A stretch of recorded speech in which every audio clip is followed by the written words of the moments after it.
Welcome to our second episode of the season of This is Moose Country, the official podcast of your Halifax Mooseheads, joined as always by Brad Kusner, and we'll get to a very good guest here shortly. The legendary Zach Fucale joining us today. Great interview with Zach, and great to catch up with him, of course. Yeah, one of the best goalies, one of the best probably Mooseheads of all time, just in terms of obviously play on the ice, but off ice, just absolutely loved and worshipped.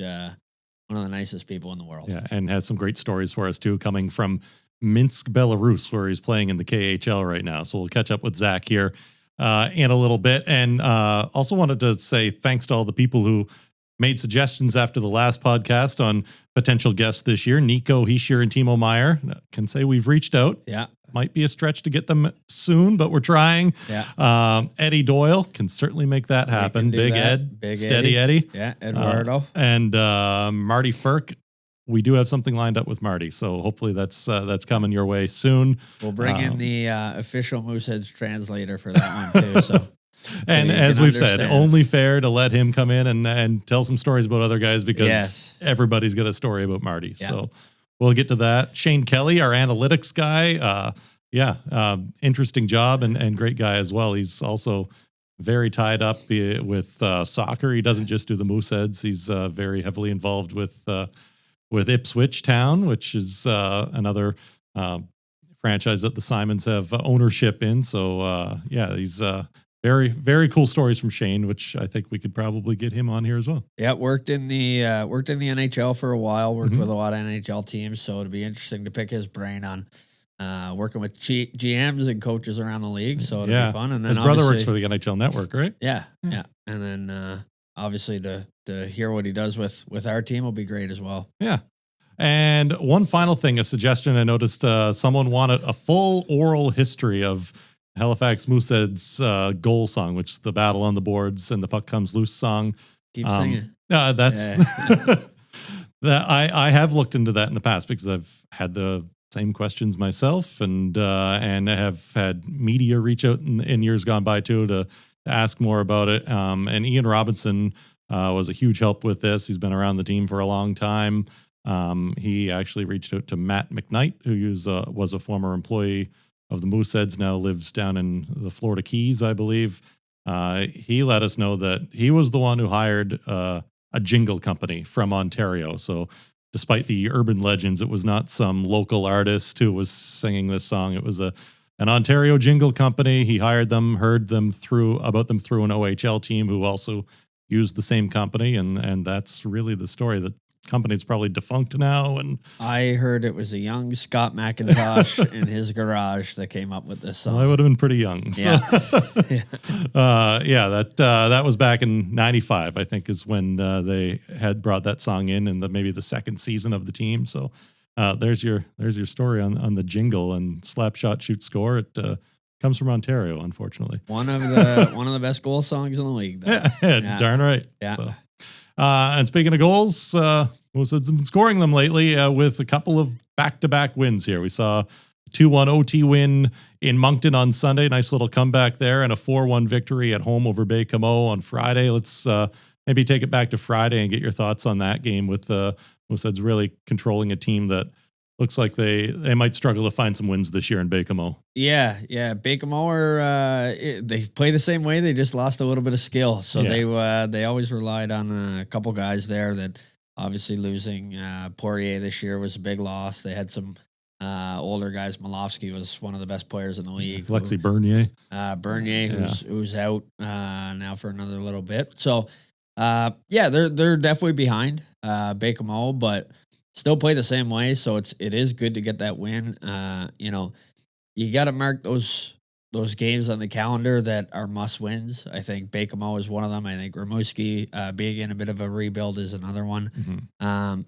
There's some games that need to be wins if you want to be in the top echelon of the league, and beating Baie-Comeau was a big one. Yeah, 4 wins out of the first 6 games for the Herd. Got to give them credit for that. Still unsure of where this team will end up in the standings at the end of the year, right? Like I think it's, middle of the pack we're hoping for kind of thing, not near the bottom, and to get off to a great start as they did last year is important because, as we know, those contending teams always have such strong second halves of the season after they do all the additions at Christmas. So getting wins now is important, right? Yeah, and lots of guys still away at NHL camps. Playing Moncton and having guys that are gone away, or a guy like Denoye who's pretty good. Not being in the lineup. We were just talking about Blainville, a team we play in March, but Bill Zonin not back in the lineup yet. Yeah. Spencer Gill just played 2 games. Justin Carbonneau just played 2 games. So, 2 games, 2 goals for Carbonneau. But once they get their step, they're going to be scary teams to play against. So you got to make sure you're getting the wins early in the year. Yeah. And Quinn Kennedy's been a big part of getting those wins for the Mooseheads. Kudos to Quinn. He's been on fire, lighting the lamp, right? Yeah. Whatever our colleague Travis is feeding him at home, he is. He's kind of taking his game to the next level. Mm-hmm. We talk about this all the time, but Quinn would be one of the most electrifying players in our division for sure. And if not, the whole league, that when he gets the puck, you're excited. You're waiting for a play to happen, and he can make plays. And he looks extremely confident in himself. He wants the puck. He wants to be on.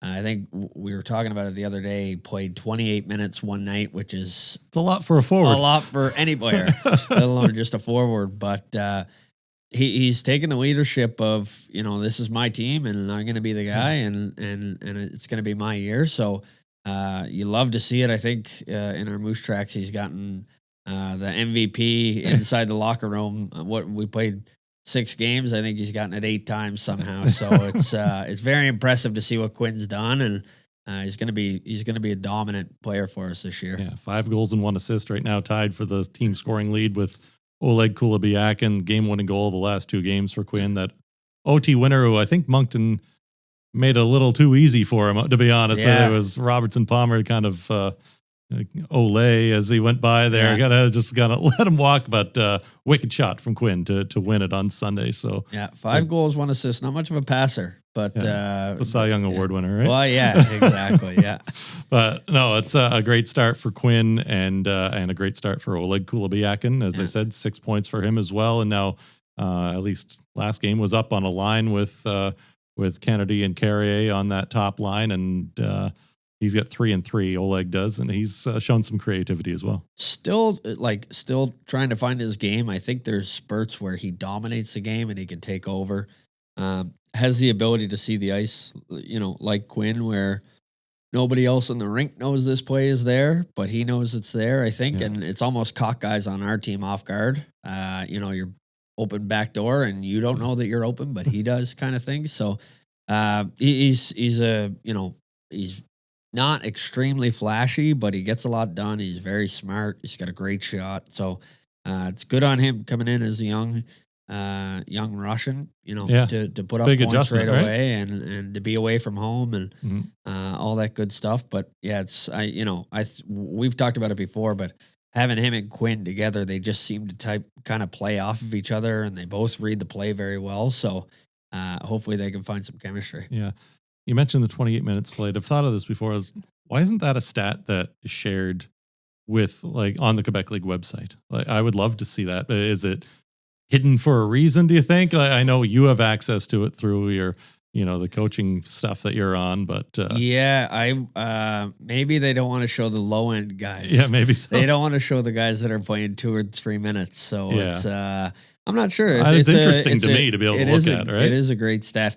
I mean, you look back years ago, and I'm not even sure how I saw it, but Dobson, when he was playing in the Memorial Cup, I think it showed he played 43 minutes one night. That's so not shocking after watching those games. No, it was just he was always the next man up, but 43 minutes. But it would be something that's very interesting. You see these guys, and you'll see, a team like Blainville, if they're ever in trouble, Carbonneau and Zonin and these guys are going over the boards for 28 to 30 minutes a night. Yeah. Exactly. So, well, we've got a couple of games coming up this week as well. Thursday night, student night back again.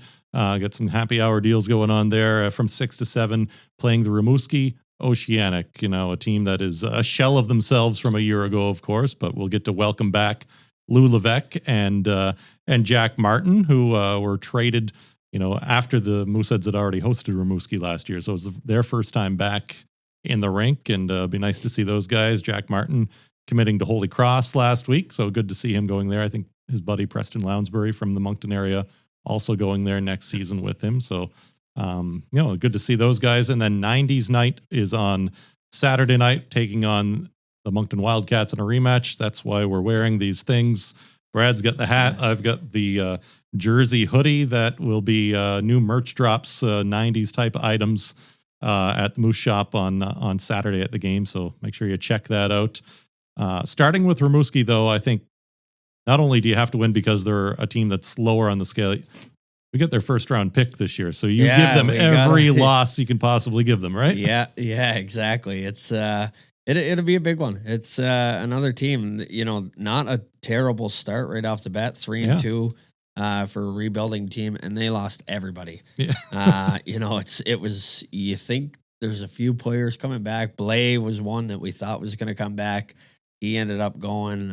Gill, we didn't know that was in the deal. Yeah. Now he's in Blainville. So a team that's really hurting, and a very young team. So have to take advantage of that for sure. But it'll be great to see. Listen, Lulevec kind of found his game a little bit at the end of the season, got to play some time with, Vachon and Catafort and those types of players. And then if there's anybody who's had a great second half, like Jack Martin was a guy 5'6", probably on our team. They went to Rimouski and had a depleted D-core, and then just all of a sudden he was a guy playing 30 minutes a night. Yeah. And everybody came back, but he was kind of trusted in Rimouski to play a lot more in the Memorial Cup and things like that. So he was still averaging 20, 25 minutes a night, which is great. So it's awesome to see he's still in the league, and awesome to see that he's already committed. So it's good for him. Yeah, absolutely. And Marty's been just a reliable guy, had a lot of playoff experience with us. And so it was good to see him do so well in Rimouski. Glad that he is, amongst the leaders there this year as well. So look forward to those guys on Thursday night. Moncton, do you think we can beat them again? I know, they're missing Denoye. They've been missing some guys. What do you think for the rematch? Is it as close as it was Sunday? Yeah, listen, we're right there. Just depends on what team shows up, and it depends on who we go with in nets. I think Bresson has been great team of the week. He's been scary for fans. I've said this before. He's been scary for fans how much he loves to play the puck, but he's done a great job. Yeah, I think we've been spoiled over the past number of years. There's been some pretty good goalies. We're going to talk to one today. Yeah, over Russo and Steinman and all these guys that you're just like, all right, they're going to get 50 shots, but it's going to be a 2-1 game.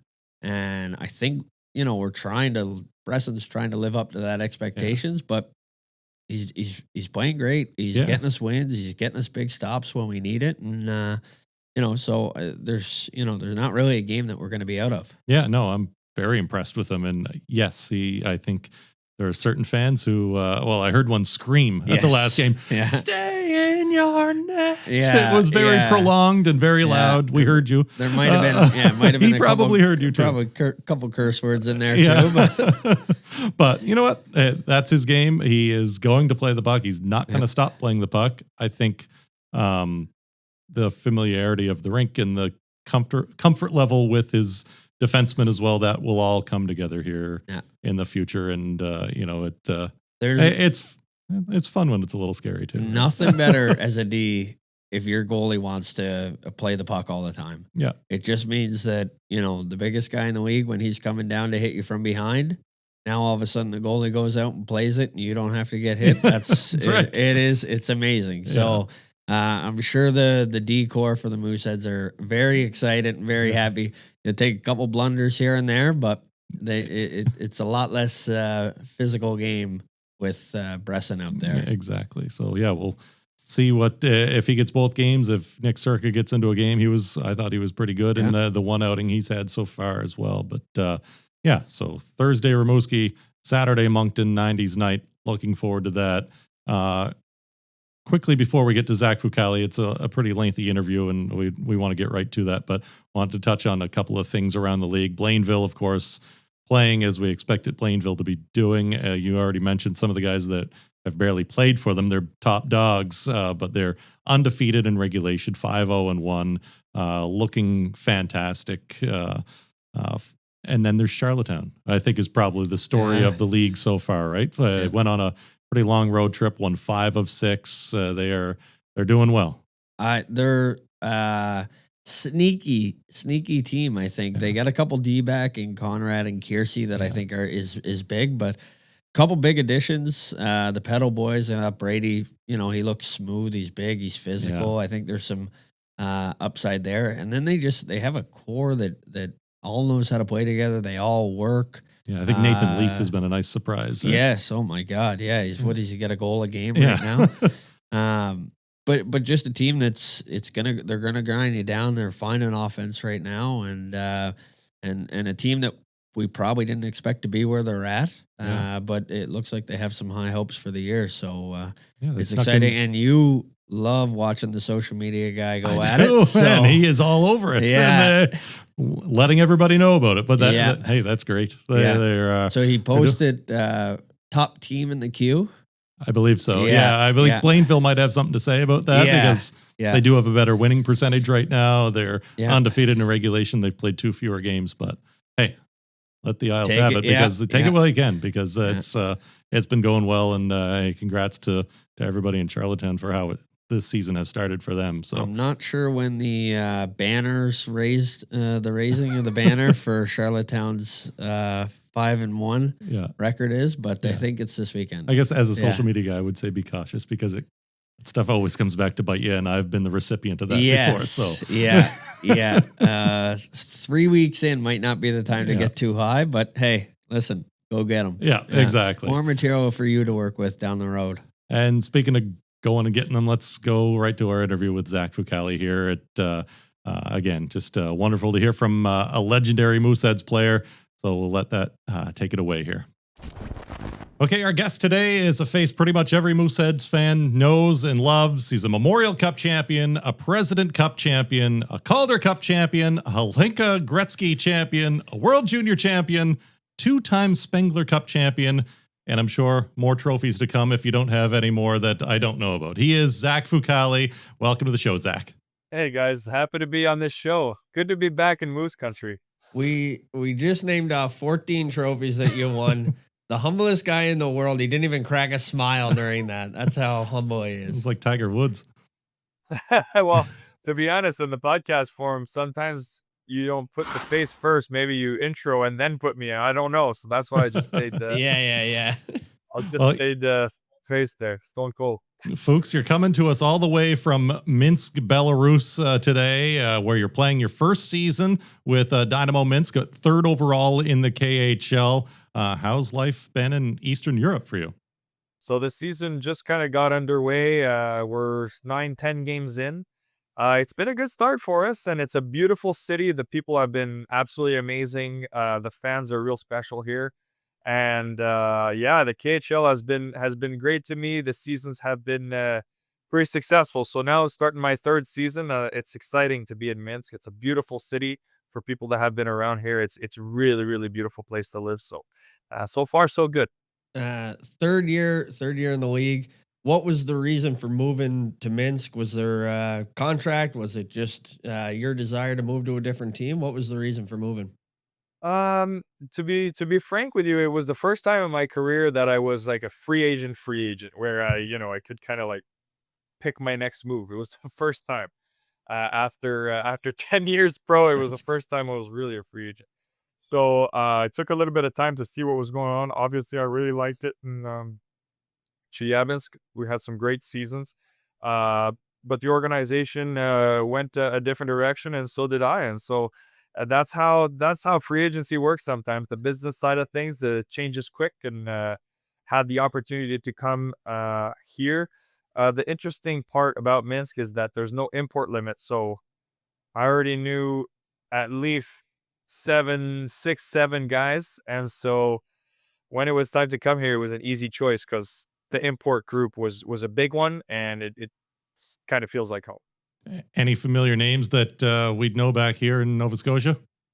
I I believe the true hockey fans would know.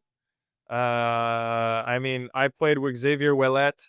Uh, Growing up, I we trained together in Montreal, and he played for the Armada for years.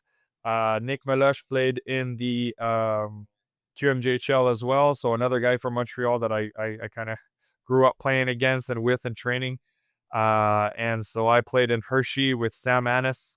And, I was a rookie with Darren Dietz and all these guys. I mean, I could just go on with all my teammates now, but there were a lot of connections there, and it just made it a lot easier to pick Minsk because, you have a good import group, and it makes a big difference when you're so far away from home.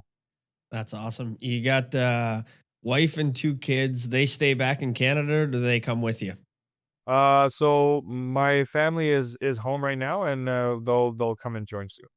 Okay, nice. They join you for the rest of the season? Yep, that's the Oh, plan. that's awesome. And 2 boys now, Zach? Yes, sir. 2 little boys. One's gonna be he's gonna be 4 beginning of 2026, and my second one's gonna be 2 years old in a month or so. So soon. Well, Have they been on the ice yet? They have. He's not too comfortable on skates yet, but we got to get him out there more. I'm sure it's a matter of time. Yeah, start shooting pucks at them early. Yeah, exactly. It's the opposite. He wants slap shots only. He This wants to guy. score on you. Good luck. Yeah. well, we talked about how it's your first year in Minsk. Before that, you were with Tractor, and a couple of names very familiar around here. Ben Grew, a head coach for you there, and general manager, former Halifax Mooseheads Russian goalie Alexei Volkov. So talk about your relationship with those 2. Well, it was one of the reasons, speaking to Alexei years ago, going and making this jump was that connection. First of all, he was a goalie. He understood a little bit of my kind of path. And then we connected over the fact that we both played in Halifax. And so there was a little bit of that trust there for some reason, And so I made that decision. He was a big part of that at the time. And then having Ben Grew as a coach last year was also interesting because we had an experience years ago at the World Juniors, and then years after, I was part of Syracuse Crunch there for a couple months Right. here and there when I was part of the Tampa Bay organization. So Ben was our coach last year. We had a lot of success. We went to the finals, and it was good to have an import coach. To be honest, I mean, for me, you don't deal as much with the head coach for obvious reasons, but he managed our team well, and we had success. To put you on the spot before we get into the KHL stuff, we've heard some crazy Russia stories. Do you have any yourself that are a little off the wall that you don't see in North America? Man, it's funny because I've heard the same stories, Brad. Like, I think we've all heard the same stories, but it seems that there's been a big shift in the league. I'm gonna say 6 to 7 to 8 years ago, where a lot of the things shifted, and these things that we hear, they don't happen as much anymore. Like, you know, uh, guys getting paid like in special ways and stuff like that. These things tend to happen a lot less and less, at least not to me, to be honest. Yeah. And so it's become much more regulated, where you don't see these crazy situations as much anymore. I like the as So much. Yeah. Still I happen, but guess not as much. it hasn't affected me. Yeah. So yeah, I guess there's no 3-hour rule like the NHL, where you could just go to the rink and training camp for maximum 3 hours and then go home. Yeah. I mean, training camps are long and they're hard here in Russia still. Well, in the KHL, 2 a days are not uncommon in training camp for about a month. So And you that's haven't not haven't had to fight a bear or anything like that yet? no bears, no Okay. no encounters with bears yet. Yeah. I try to stay away from those situations as much as I I think can. I think you could take some. I think you could take one. Yeah, no, I'm out. I'm out on that. I'm out. Tell us about going all the way to the championship finals last season with Tractor, and what kind of season that was for you guys. It was it was amazing, man. Chelyabinsk is a very, very passionate city.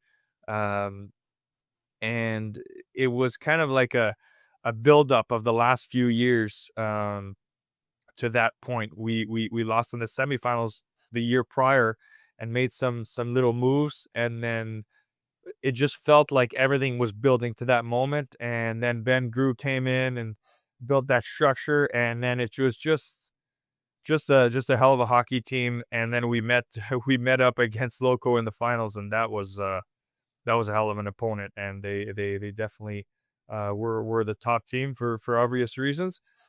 But yeah, it was a hell of an experience. The city was great, and we had a good group. And that's, I think, as hockey players, Brad, I think everybody knows that the main thing is when you have a good group and you go all the way. That's the thing you remember the most. There's a clip going around. I don't know if it was from. I'm guessing it was from playoffs last year. You spoke up a Really? little You guys bit in saw that? the dressing room. Yeah. That's not every time or every intermission that you see a goalie speak up, but you're obviously you didn't mince any words there. Yeah, well, I mean, people were asking me if I do that all the time. I said, no, I don't yell. I like to talk. I'm kind of a loud guy. I mean, on occasion. But this type of situation, I mean, it doesn't happen often with me. I just felt the need to say something at that time, and I guess I didn't mince my words. And yeah, I'm happy they bleeped out a few things, but it's hockey, it's playoffs, it's the emotion we go through. I felt I had to do that, and that's what I did. And that's my story. I'm sticking to it. Well, let's go all the way back to your beginning of your story as far as we know it here in Halifax, and that was 2011. Cam Russell decides to take Lewiston's first round pick in the expansion draft and uses that pick to select you not long after he took Jonathan Drouin.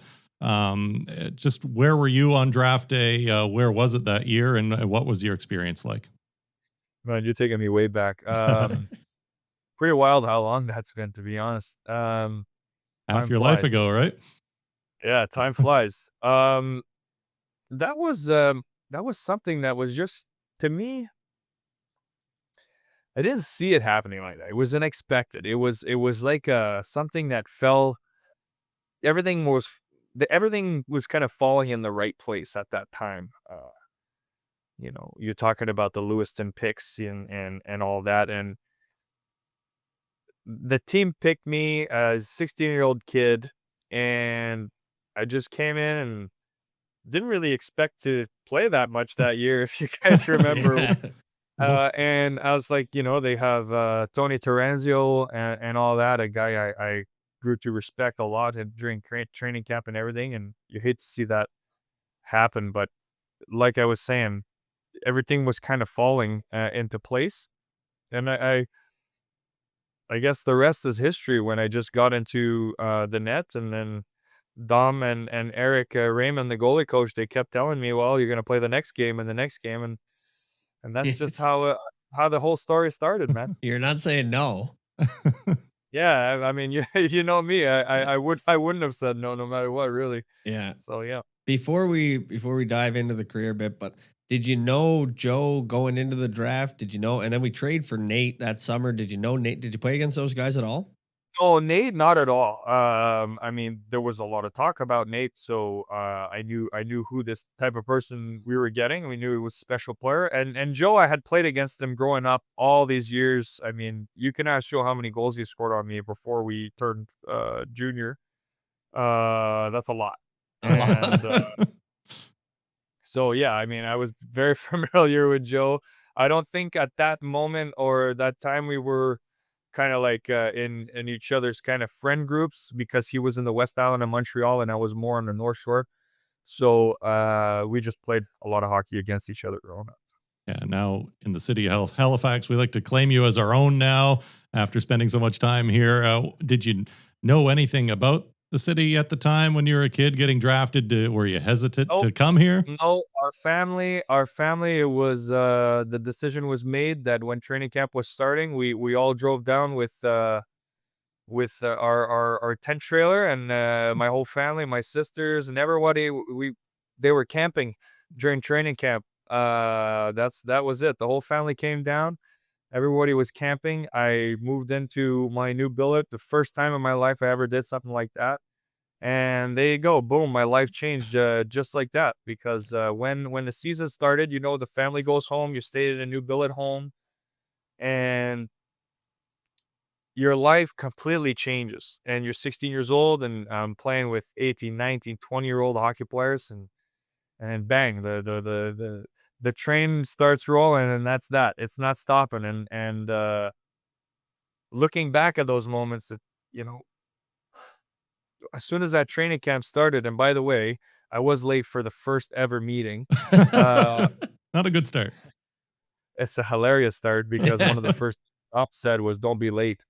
And I was late to the first meeting. I didn't even know there was a meeting. But anyway, to come back to that, you don't realize looking back after all these years that as soon as that training camp starts, like, it doesn't stop.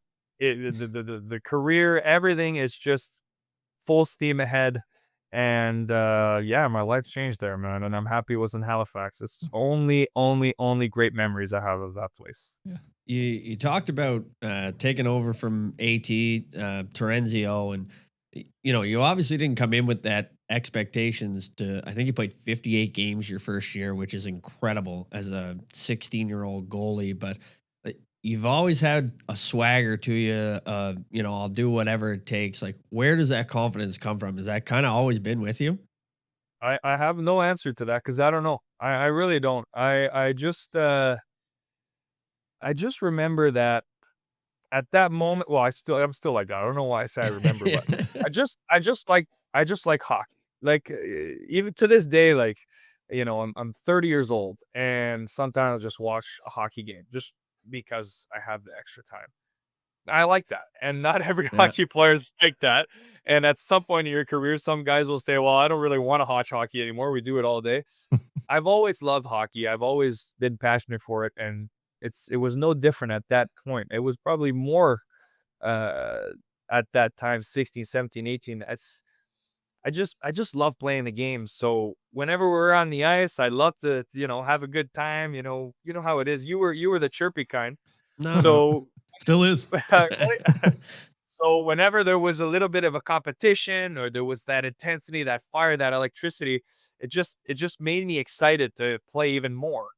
So yeah, it just, I don't know about the whole swagger thing and the confidence thing. I don't know if that was ever my intention, but I guess just being a goalie playing hockey, I just like being in there. And if that's what I kind of gave in terms of perception, then I don't really know what else to tell you. But all I can tell you is I loved it. I love being a goalie. I love being in, and I love the competition. I love the electricity. So that's See, that.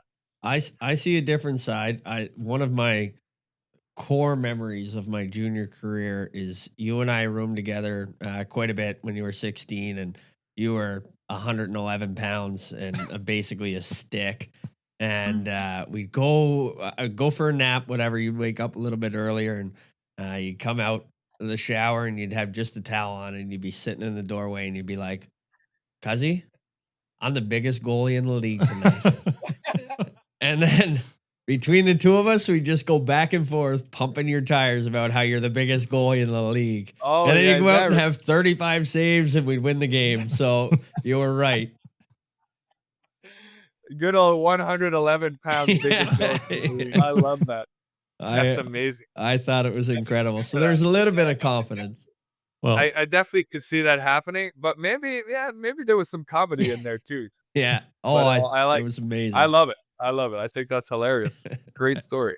and how did that confidence build when you look back? You think of those memories of that 03 comeback against the Quebec Remparts, and you just keep winning games, and they win another, and then you guys eventually accomplish that amazing feat. Crazy looking back at that, right? Like, those, like I said, like all those memories of juniors, like those are all, it's all great stuff in my head, like, especially that moment where 03, there's no hope, it was, the Remparts, they were so much, they had so much kind of swagger to them, you know what I mean? Yeah. Like, they had the Grigorenko, they had the Echegari, they had those, like, those big dogs, Duclair was there. Yeah. those guys now that you look back and it's like the fact that we did pull that off is wild. And so it's a great memory, and there was some key moments that I remember like very vividly that Eric would just tell me, the goalie coach, like there's so much you don't control. Just have fun and just have fun and do your best, and then we'll see what happens. Like if we come back and we have the win, then we'll go to the next one, and that's that. And then next thing you know, 5-6 days later, couple bus trips later, we come out of it, and then like it's overtime, and Joe scored the overtime winner. It was just like, what? What just it just happened? So that's definitely quite the memory, guys. Quite the memory. Yeah. How fast did you try to get to the other end of the ice after that score, after he scored that goal? I don't remember. I don't even know. Did I skate that fast, Brad? I don't know, You man. always skated that fast, buddy. Fastest guy on the team, faster than Nate. Just had the goalie pads in the way. Like working with so many different goalie coaches is kind of interesting to hear because, you think you're in the second round of playoffs, you're down 3-0, you win a game, and you think the goalie coach is telling you need to work on this, and he's just saying, go out and have fun. Like, how cool of a mentality is that? And have you seen that in the pro ranks? Like, I just think that's so interesting to be like, just go enjoy the game. Eric knew. I mean, I still talk to Eric regularly. That's awesome. And he was a big part of my career, especially at the start. Like I said, like when that first season Halifax started, like Eric and I, we were quite the team. And I learned most of what I know about goaltending today. I learned from Eric, and from those first few years in Halifax. That's no word of a lie. I'm gonna say most of what I know and do and execute today is what Eric taught me back then. Pretty cool. And Is he still with the Montreal Canadiens? Yeah. The fact that he knew just exactly what buttons to push, I guess he knew that I like to, get in my own head and all these things. I would always think about certain things to get better and do this and that. I guess he wanted me to get out of my own head at that moment. I remember we spoke about it years after, and he just said, look, like, to go more in detail, he knew that there was one of the games in Quebec where we might have lost 3-1 or 4-1 or something like that, 3-1 maybe, and I gave a real bad goal in the third period, like a real bad one, maybe a wrist shot from pretty far, and we lost the game. One. It was horrible. I remember that. Do you remember? No, I'm just kidding. I remember. And so I was just really hard on myself. I've always been pretty hard on myself. And after the game, I was kind of in one, like, Eric, like, I just cost us the whole series, blah, blah, blah, blah, blah, blah. And he made me forget about that. And the next game, he knew that I was like putting a lot of pressure on myself. And so he had to kind of push the right button. And what he said to me was, look, hey man, like, your family is at the game today? Like, your parents are at the game? Yeah, my parents are at the game. Yeah, they healthy. Yeah, everyone's good. Like, your sister's coming? Oh man, you're lucky. You got sisters coming to help you, like, support you. You got friends coming? Yeah, I got friends coming to watch you play hockey, man. That's amazing, man. Like, he was just trying to make me just feel like regular, like just relax, like kind of bring me down. Like, look, man, your family's healthy. You got great friends. You got sister. You got a girlfriend at the time. Like, everything's good, man. Like, you're good. You get to play hockey. You get to do this, that. So he kind of made me get out of my head and say, so then that's it. You got nothing to worry about then. You got nothing to worry about. Everything's good. Your life's good. We got a great team. You got a good coach, like stuff like that. And he just got me out of my head, knew what buttons to push, and then it relaxed me. And then we performed. And so I owe a lot of those times to Eric, because maybe at that time I was pretty inexperienced, didn't know how to deal with these pressures, didn't know that kind of competition before. I've never been in that situation. So he got me out of my own head and made me relax, made me have fun, stay in the moment, and not kind of get him, kind of get when the wheels get turning, stay in the moment. And I owe a lot of that to Eric at that time, because I had didn't have any experience. So he got me in the right spot. Well, that was a great run in your rookie season, the 11-12 season, and you guys eventually bow out with Rimouski, but then going into the next year, you're part of that core three with Drouin and McKinnon and surrounded by some other great players. How soon did you know that it was a real special group that, winning the Memorial Cup could be a reality, a realistic chance that season, especially with three key players being just 17 years old? I remember at the beginning of that season, Don said, "This is our goal. This is what we want to do. We want to be the best team.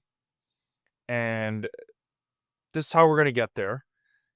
And then after that, if my memory serves me well, which it usually does, I don't think we ever spoke of the cup or the Memorial Cup ever again during the season. Mhm. Like, it was just kind of like an underlying understanding that we had a special hockey team.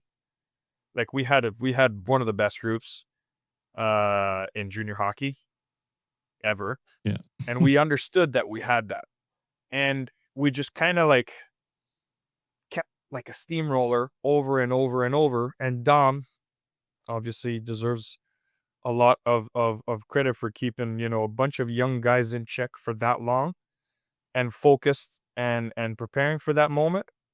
And we never really spoke about the cup after the beginning. Like, this was our goal.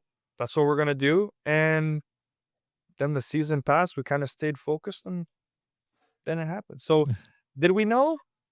Maybe in our minds, but we never really spoke about it, really. Right. If that's not confidence, I don't know what is, but that's impressive.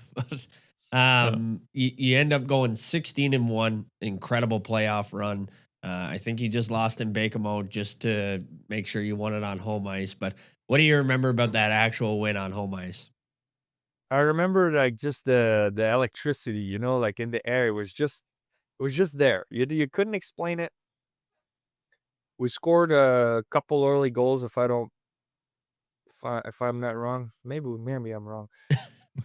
And it was just the energy in the Metro Center at the time. Might have changed name a few times since then, but Scotiabank Center now. Scotiabank Center, right? And so the energy was there, and all the way until the end, it was like a long, long time coming. And when the final buzzer came, or actually we started celebrating before the end, it was just such a weight and relief after all that time. It was one of the good feelings for sure. Yeah. Halifax was pretty electric that night. Yeah, absolutely. I remember two things. One, it was almost like you're not even watching the game. You're just waiting for the win kind of like Hey. it wasn't like there was a chance Bakemo could come back. You're just waiting all game for the win. And Okay, then I could feel that. one of the coolest moments was you guys were lifting the cup, whatever, and then your dad comes down the stairs and you guys kind of share a special moment at the end. And he Yeah. is a big man banging on the glass, and you just go up and start banging on the glass back. I thought that was one of the coolest Yeah. moments. Yeah, it was a good moment. My dad, growing up, he never really pushed me like we hear sometimes. Like Mhm. he my parents were always just very positive influences, like just asking questions like I had a bad game, for example. Okay, well, what happened? Like, okay, this. All right, well, don't worry about it. We'll get the next one. Like, no. So it was never really like a huge pressure. My parents were never that. And so whenever we got that, it was like we were just living it alongside each other of like just this awesome moment. And my father's always been a big influence for me in my life. And so that was kind of just a nice little cherry on top at a young age where I accomplished something. And it was a nice moment. I remember that, cuz I remember that. I remember him being just the biggest, most positive super fan. Like he just Yeah. anything that the Mooseheads did, he was just so proud and just he just loved the team and I'm sure he's done it. I'm sure he's speaking Russian over there and like he's just the most positive guy. He did travel to come and visit. The last 2 years, actually, he did come down and see what it was all about and live the experience. And no, you're absolutely right. Where he's always been kind of the super fan of whatever team I'm on. That's his guys. That's his life. That's his Yeah. guys. And so my dad would be like, "Oh, that's a guy on your team? that's my guy. Yes. So That's the reason I remember is being like yeah. fourth line, 19-year-old, like kind of Oh, useless Brad out there. Western? And he's like, That's my guy. yes, I love you. He's like, Well, you're the best. how much did he love Trey Lewis You then? called the shot 3 weeks ago? Yes. My guy. That's my guy. Yeah. Right. Great chip that one time. Yeah. No, that's absolutely correct. That's Zach Fucale and my mom as well. My Yeah. mom, Kath, They were awesome. is the exact same. Yeah. Biggest fans of whatever I'm up to. And maybe that's where all the confidence come from, Brad. Yeah, I was gonna say, sorry, he must have been a big Trey Lewis fan too, because I wanted to ask about that Bakemo series Absolutely. and Trey taking don't on those two guys after them running you, and I don't know anybody who's not a Trey Lewis fan. I'll be frank. oh, that's true. Probably those guys from Bakemo.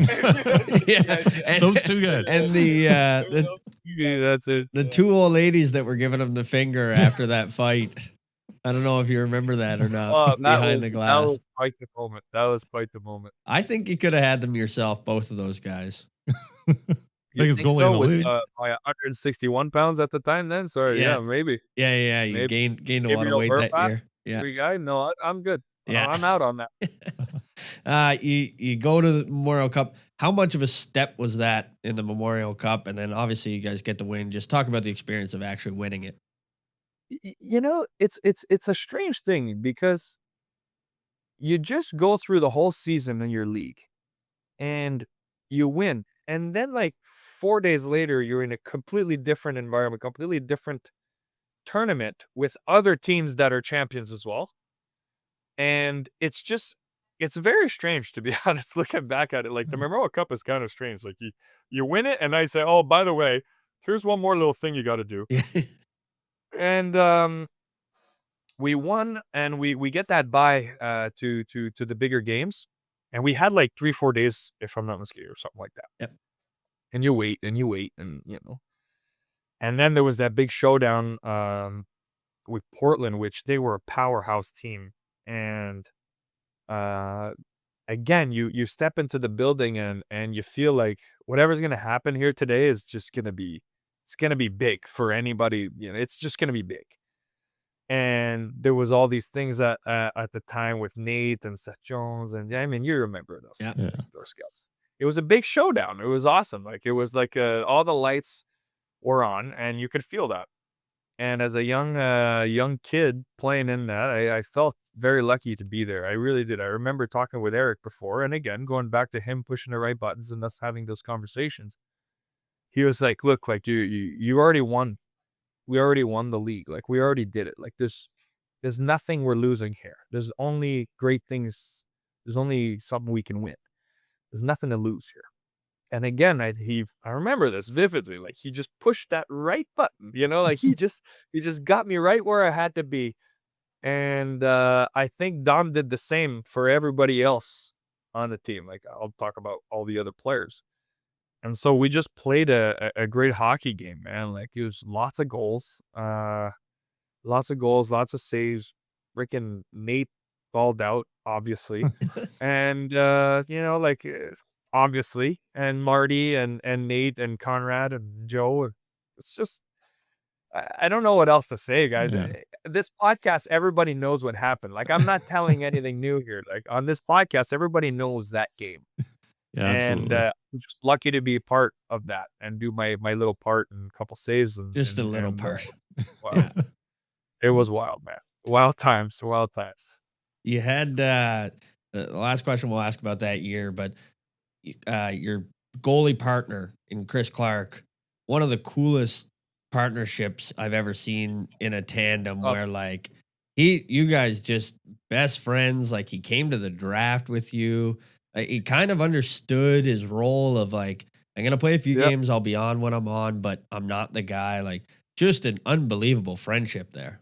Yeah, it was, we talk about it to this day. I mean, we've had dinner countless times and lunch. Whenever he's in Montreal, he calls me, and whenever I'm around, we always find a way to connect. To this day, by the way, which is cool. And those times, it was like there was that understanding. He was older than me, but he was kind of like showing me, around as well, and all that. And a funny story about the draft. My billet family was there, and he came as well. And we're all on the train from New York, because we stayed in New York and city, and then we had to take the train to New Jersey, downtown Newark, there for the Prudential Center. So we take the train, and we're all on a train, and then Chris sitting next to me, Clarky, and my billet, Conrad, he gets up and he goes, and the train's packed. Like, we're going from New York City to New Jersey, like, to Newark. It's packed. And he gets up and says, Chris Clark? Is that Chris Clark? And he starts clapping. Hey, Chris, how you doing, man? And he kind of like pushes people around and he dabs up Chris. And everybody's just like starts clapping. And the whole train, the whole car is like clapping. Like, oh, is that Chris Clark over there? And so like, it was just a cool moment where like he was always a good sport about it. It was one of the good stories. And he was always part of the comedy, whether he was receiving it or giving it. Like, Clarky was always part of the jokes, like, and that's what we all remember him for, right? Whether he was the backup goalie or not, he just played the role perfect.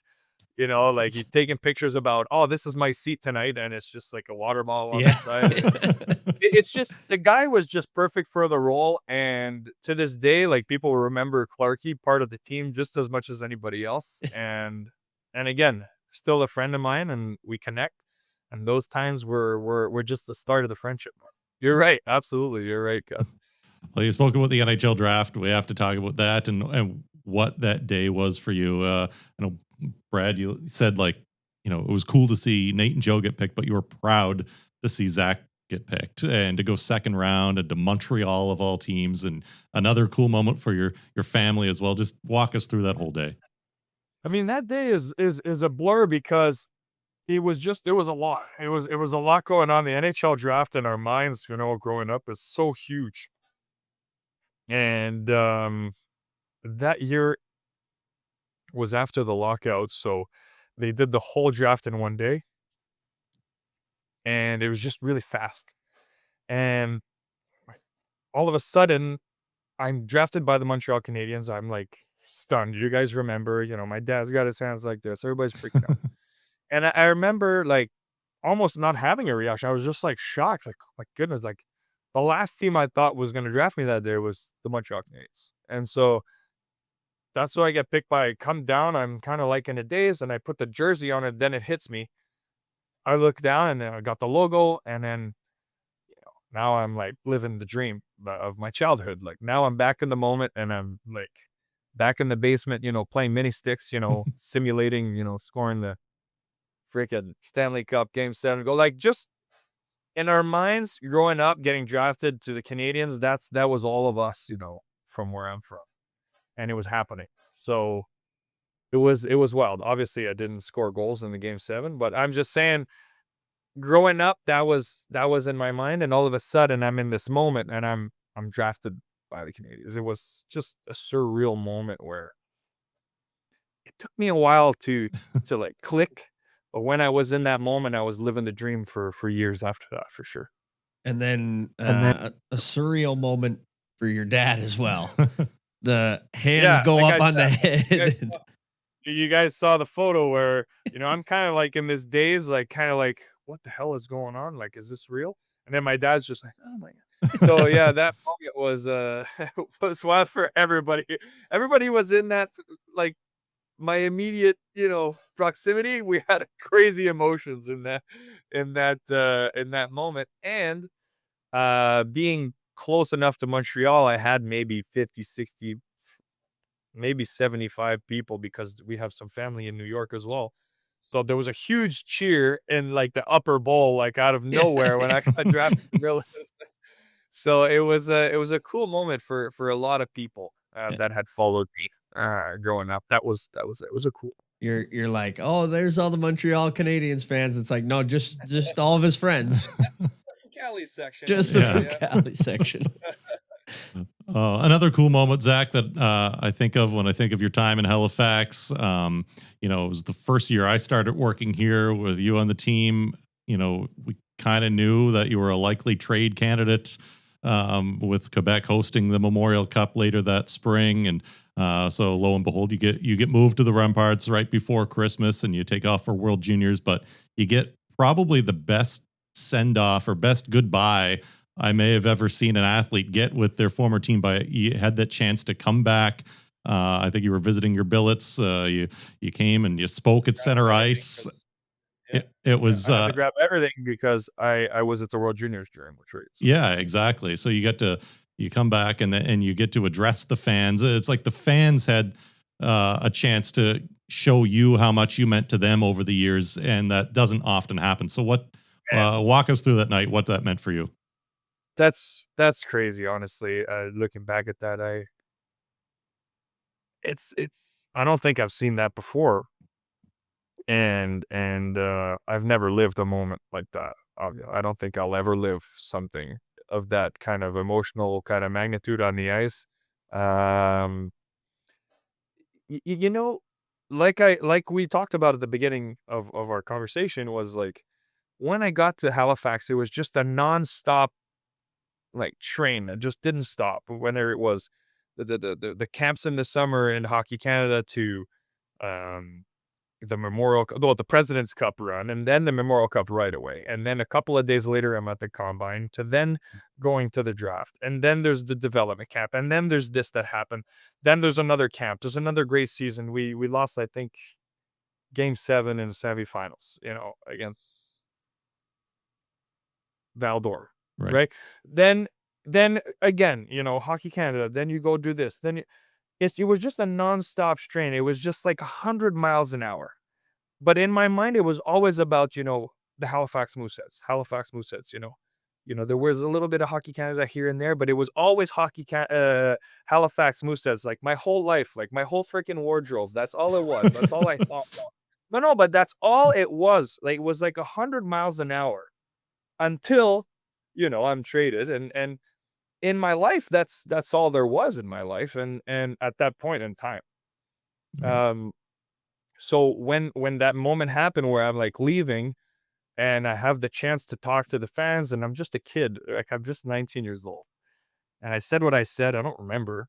Might have been scripted by you. Maybe you wrote that. I don't know. Might have. But you thank Scotty. Best media guy I've ever worked with. But it was the send-off was very symbolic for me at that time, because that's all I had. You know what I'm saying? Like, we have to remember that at this age, like, I don't have 2 kids and family and, house. This was my life. And so that was a huge emotional kind of like breakup kind of thing. It was huge emotional thing. I moved on to Quebec, and to be frank with you, I had a tough time with it. Like I didn't play really well in Quebec until the playoffs started.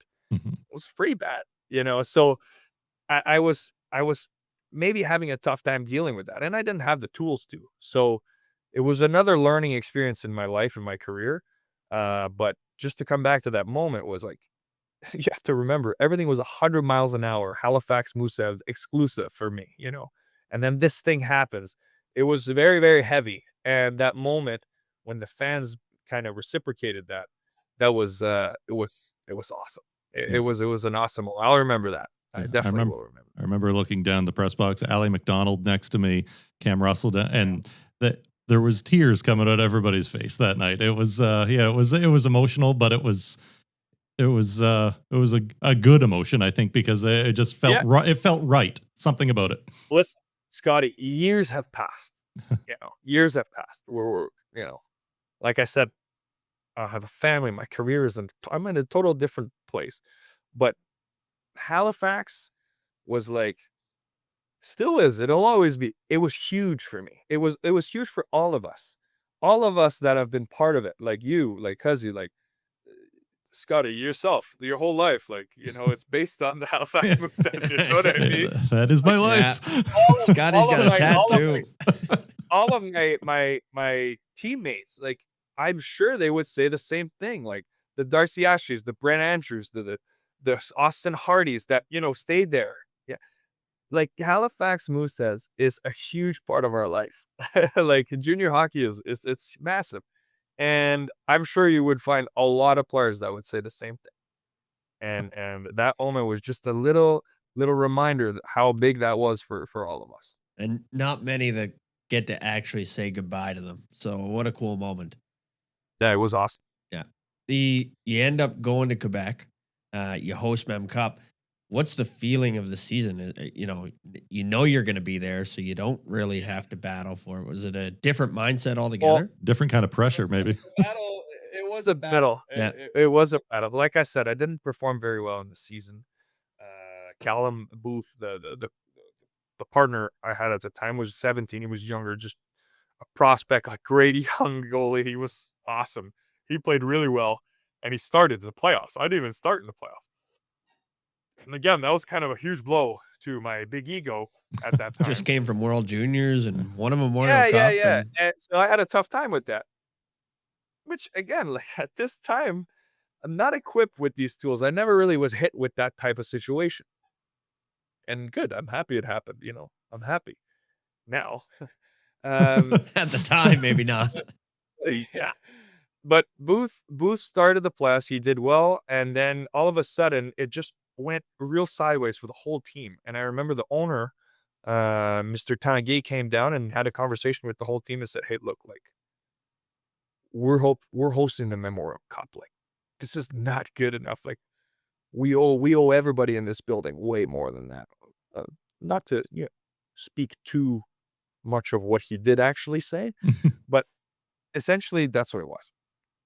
And so I ended up going in the net in Cape Breton, coming in relief, and we came back and we turned it around, and then we beat Cape Breton in 7, actually, which was a battle for like top dog Quebec against Cape, and then we swept Charlottetown, swept Moncton. Someone fact check me, but yeah, something like that.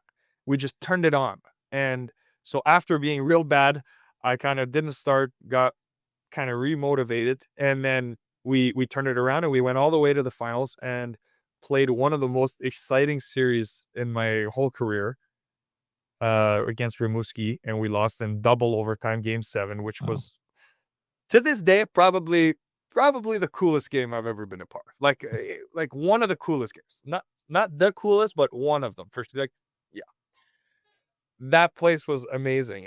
We lost, okay? Like, it was devastating. But looking back now, that was one of the cooler games. 2-1 in double overtime, that was pretty awesome.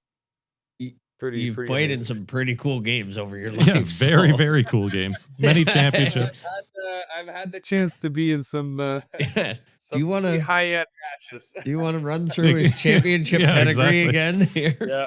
Yeah, a couple high-end matches, but this one was really cool. And in the first overtime, I made a save, and I saved the video somewhere in a laptop at home or some USB key somewhere, because not only was the save great, but it was the reaction, because we were on the road. And so everybody thought they won the championship, but the save that I made was something I remembered, the reaction of everybody there. It was like one of those feelings you don't forget. Because like scoring an overtime goal in a big, like, it's kind of like that before a goal. I've never done that. Yeah. I remember other people doing that. Yeah. But so yeah, that was one of those cool moments that it sticks to you. You don't forget those. Yeah, well, cool moments. Couple of World Junior chances for you to play back-to-back years. You win a gold medal in that second year. Like, what an honor it must have been for you to be able to suit up and play for those teams. Yeah, speaking of special teams, that was probably one of the top dog teams to ever play World Juniors for Canada, at least for sure. So yeah, I can only look back with just a ton of, I don't know, gratitude. Like, how crazy it's I got to be a part of the team. If you look at that roster, it's bananas. Like, just look at those guys. That McDavid guy is good. Just the guys that I was on a team with, that I shared this experience with. Like, I can only look back and feel grateful and feel lucky I got to be a part of.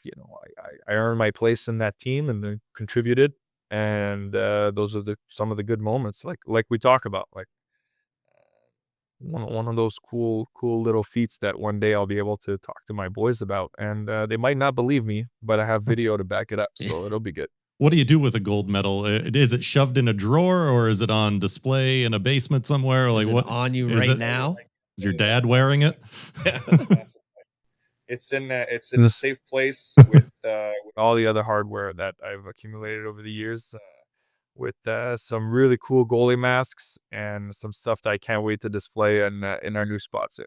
That's not just a drawer. That's a room or two Yeah, with that's all the West hardware Wing that- at the Fucale house. It's a room. Yeah. You move on, like once you get into pro, you're a highly touted guy. You buy your time in the American League in the East Coast and you finally get a shot in the NHL. I think it was 6-7 years until you got your, first game. Was there ever any doubt? You're such a positive guy. Was there moments that you're like, maybe this isn't for me. Maybe I'll go to Europe. Maybe I'll kind of give it up, or you're just kind of loving the game?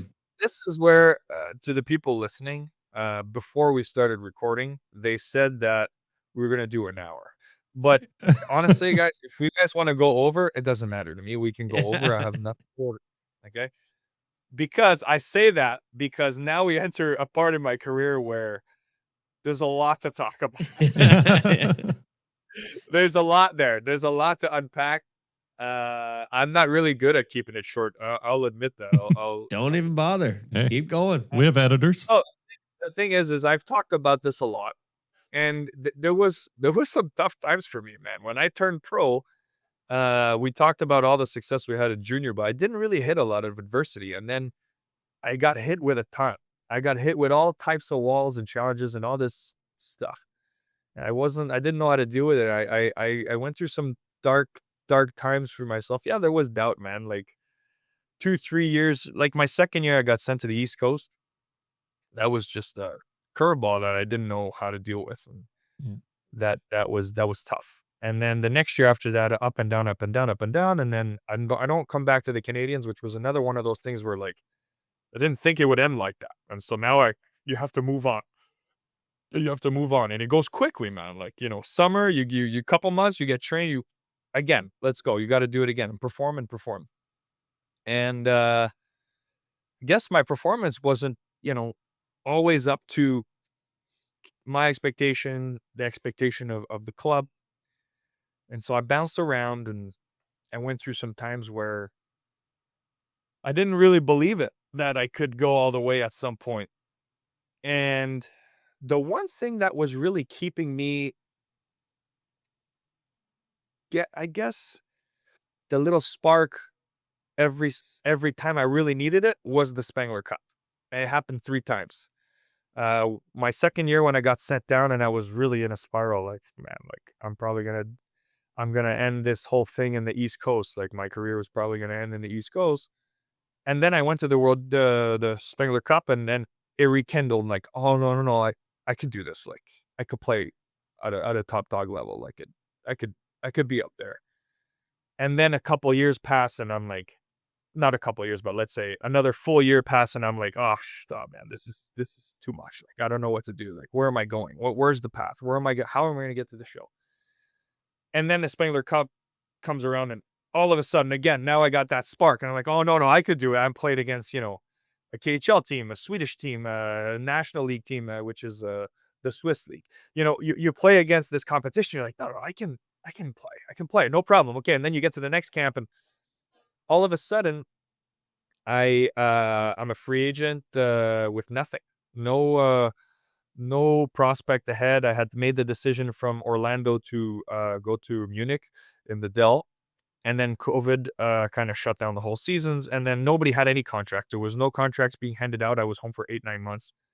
And my agent at the time went through every single team, not for an NHL contract, just for an AHL contract, anything that would just get me on the ice. And everyone said no.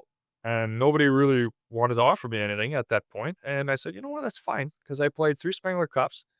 I can play in Europe. I'm known enough in Europe that, someone will give me a shot. And I wanted to play in the German league because I had such a great experience in Munich for the 3-4 weeks I was there. And I'm sitting at home and I'm waiting during COVID. There's nothing, guys. Like, no prospects ahead. Out of the blue, I get a call from my agent that says Washington just wants to have a conversation on the phone. I said, look, just tell them that if they're going to send me to the coast, don't waste their time. I'm going in Europe. And he said, okay, but I really don't think that's what we're talking about. I think they want to talk about the AHL at the very least. I think they want to offer you an NHL deal. I said, yeah, okay, we'll see, right? After, being told there's no way, there was no contracts. I get on the phone call, and it's the two goalie coaches, my agent, which is a goalie as well at the time, and me, and Fitzy, which is another goalie. We have a conversation, and next thing you know, I get off the call, and it went so well that I'm like, you're going to offer me something? The very next day, they offered me an NHL contract out of the blue, a two-way NHL, AHL, out of the blue, like for like 7 months, guys. Like, there was nothing. I was going to Europe. That was what it was in my mind. Out of the blue, things changed, and I'm heading to Hershey after, years of East Coast, AHL, less and less AHL and more East Coast, and wanting to go to Europe. And I get to Hershey. Like I said, I'm not going anywhere else than Hershey. And after 3, 4, 5 games, I'm like killing it. I'm like killing it. I'm like, I'm in this place. I don't know if you guys knew this. I'm kind of a loud guy. And so it was one of the first times in my career that it was like, I get in the locker room and everybody like is embracing it. The coach is embracing it. Everybody's loving it. They love the energy, that. Everybody's kind of like giving it to me, but in a positive way. It was never like downward. It was an upper.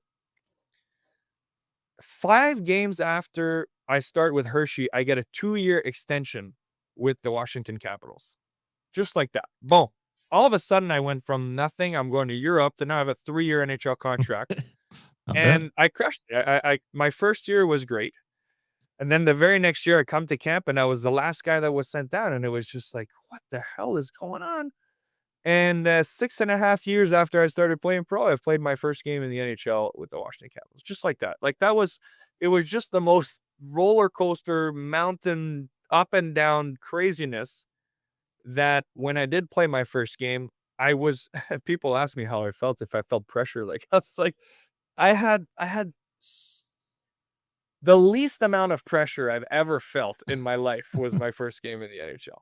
Like, I was just so happy that I made it to that moment that I had nothing to lose in my mind. Like, I was just, well, look, I did it. I played like this at the Spengler Cup. I played like this in the East Coast. I did well. I did well in the AHL. I did well here. I did well here.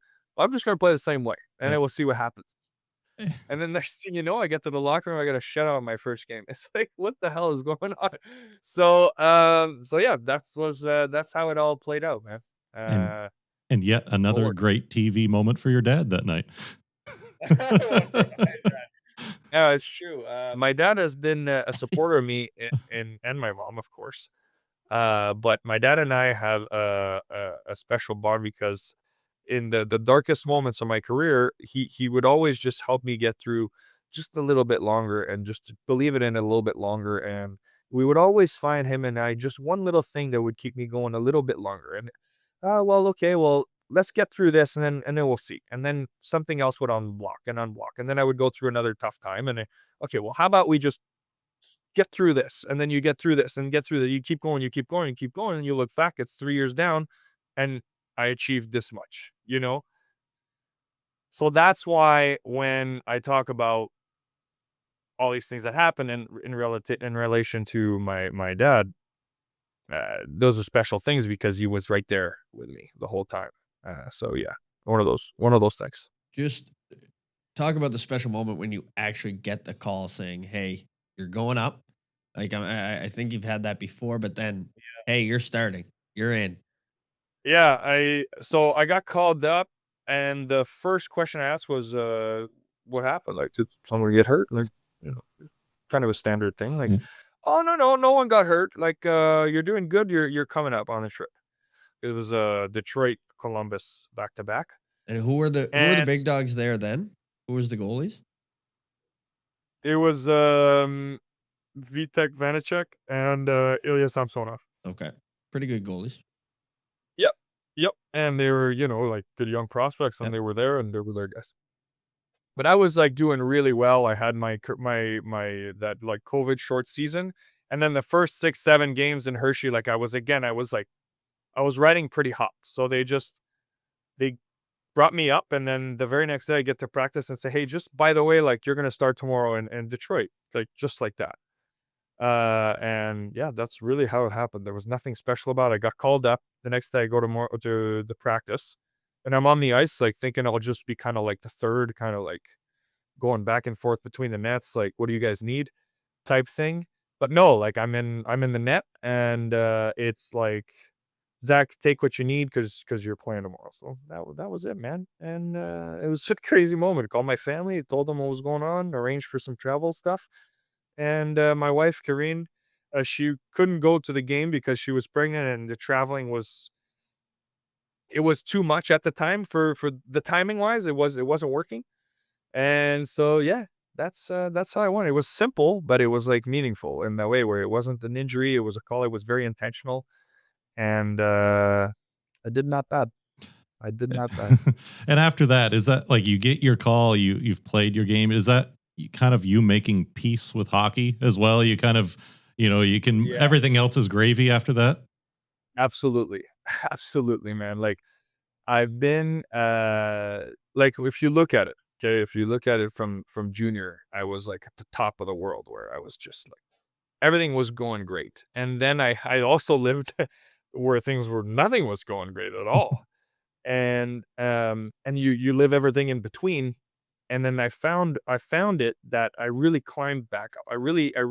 There's a moment in my career where I didn't want to sign the Syracuse Crunch contract that one way AHL. I didn't want it. I reluctantly signed it. Someone convinced me to do it. Looking back, I have to thank him for that. And I knew I was going to the East Coast, and I did it anyway.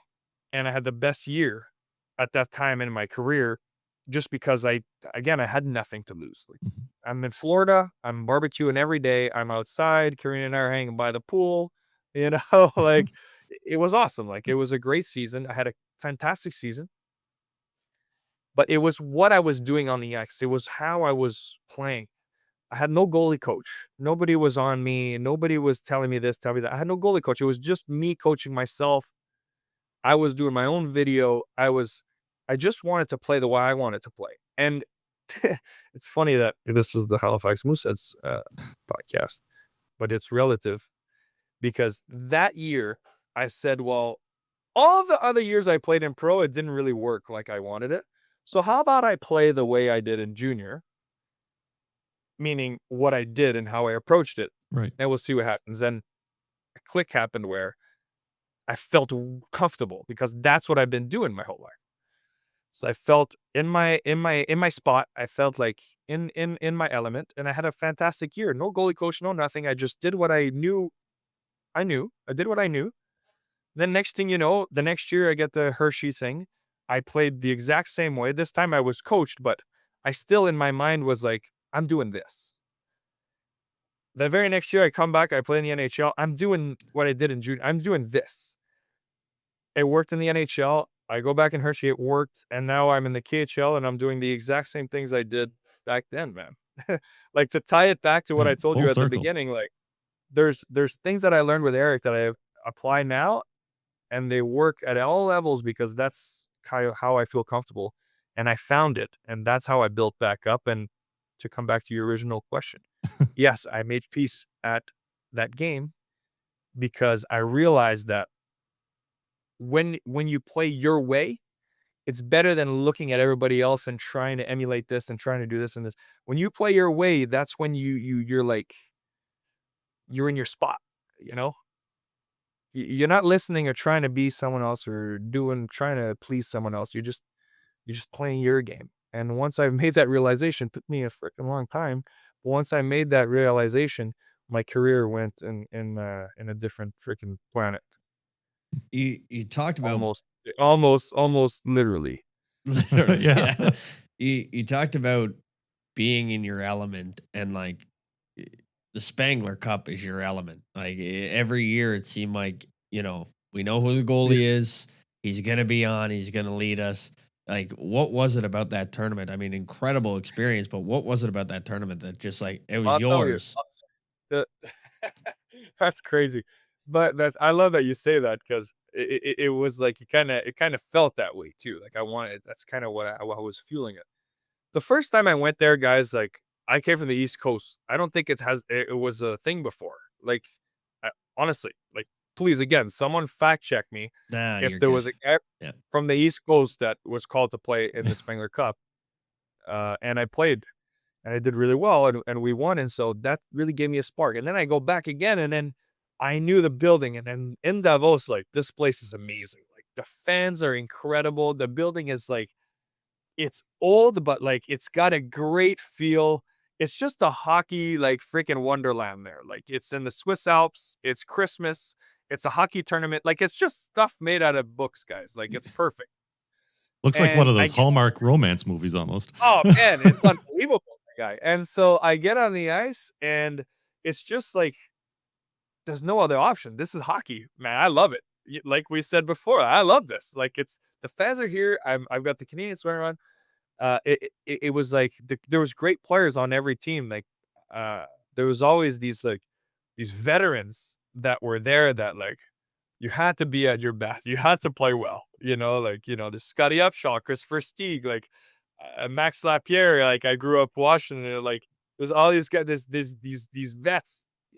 Winnick, like just these Max Noreau from Montreal. I know him for years. He played in I don't know how many Spengler Cups. Like there's just these groups that you come together and you just know you're gonna play good because you're on Team Canada and that's that. You know what I mean? Yeah. That's that.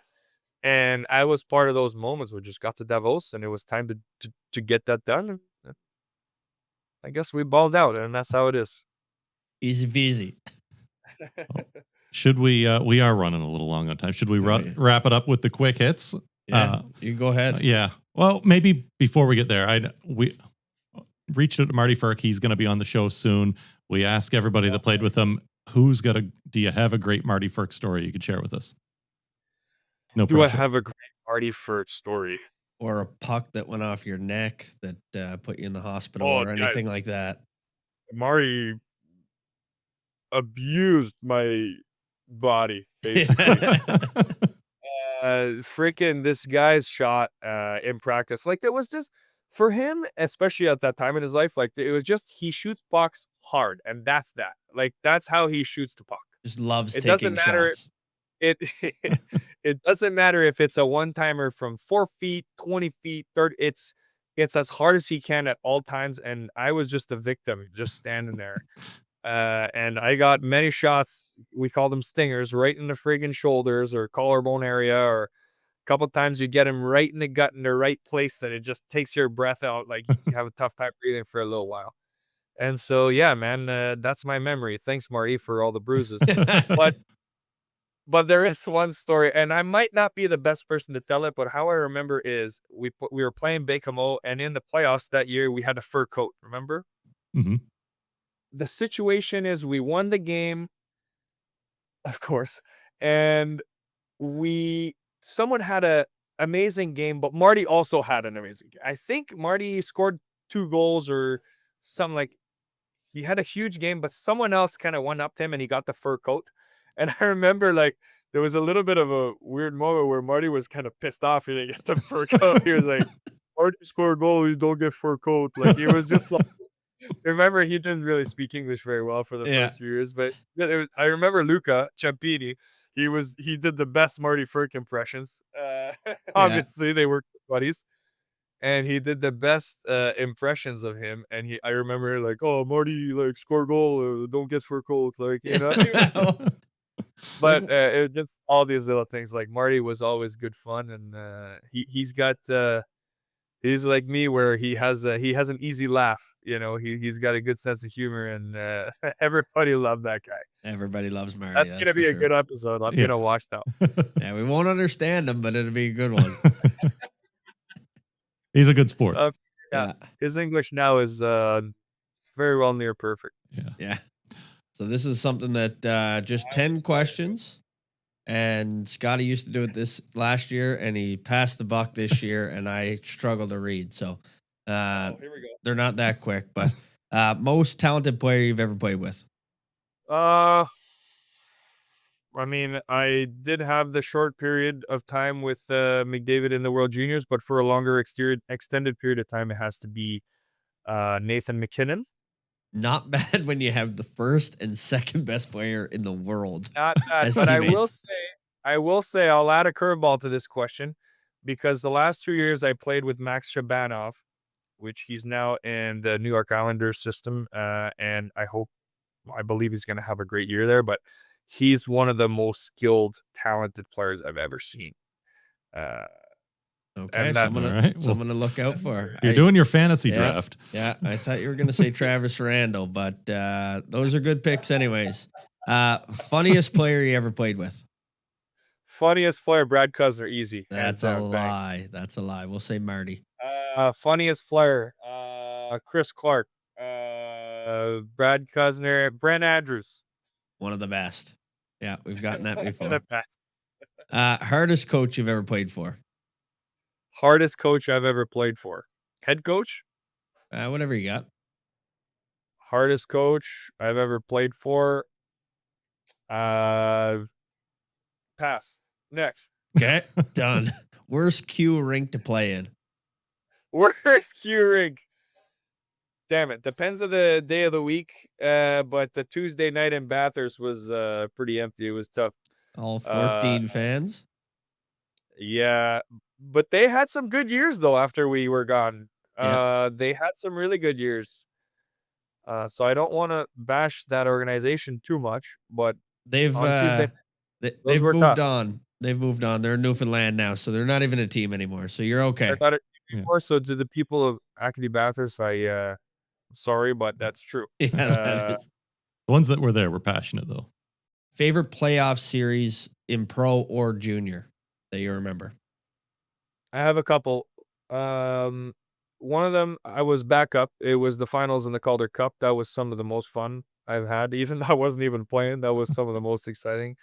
The one series against Quebec was one of my favorite. A long time ago. Memories are a little blurry there, but that was one of the good ones. Rimouski, Game 7, that was one of my favorite ones. But one of my favorite ones was 2 years ago, Tractor versus UFA. That was some of the most fun as well. Cool. Favorite team to beat in the queue? Favorite team to beat in the queue, Moncton. General question, favorite teammate ever? Buddy Robinson would get a good kick out of this one. I played with him the last couple of years. Favorite teammate ever? It's got to be Chris Clark. It's got to be. Love it. Most underrated player you've played with? Most underrated player I've played with. Ooh, that's too many. I've been on way too many teams, guys. This is not fair. It's a long career. Long career. I mean, there's guys with much longer careers than me, but I've just been on so many hockey teams in different seasons. I've done 3 teams a season for like 6 years of my career. Let's say most underrated player of the 2013 Mooseheads. Okay, let's do that. Let's pull up the roster. Share your screen. It's not. That's Hey, I wasn't there, so you're good. Right. There briefly. Underrated. My memory sucks. Underrated. Austin Hardy. That's a Yeah, good that's one. a good There answer. you go.